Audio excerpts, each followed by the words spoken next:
Откупени се над 78 милиони килограми винско грозје, изјави денес министерот за земјоделие Цветан Трипуновски при посетата на откупните пунктови во Тиквешијата, потенцирајќи дека ја следат состојбата со откупот. Она што сакам да покажам како изјава до сите земјоделци, до сите лозари, дека следиме состојбата со откупот на грозјето.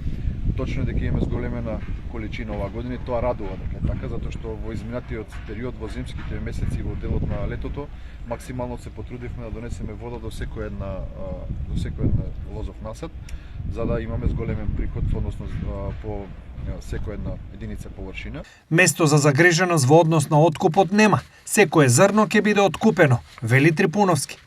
Одредената количина која што помеѓу лозарите е навидно дека нема да се откупи не е точна.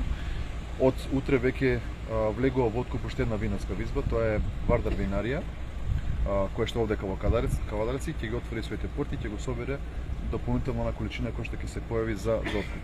Останатите винарски визби, повторувам, си продолжуваат тековно да го собираат вранецот. Риго Импекс во делот на Гевгелиско-Валандинскиот дел ќе го собере она што е престанато за собирање согласно неговата динамика и договорените. И Мако Винари ќе собере винското грозје од останатиот дел, односно Свети Николе, Штип, Карбинци и тој дел на државата. Винарија Охрид покрива со откуп на грозје од Кавадарци, Неготино. Мовино исто така од овој регион и ова што ќе се вклучи, така да секој едно зрно, секој еден гроз ќе биде собран, лозарите да не бидат загрижени.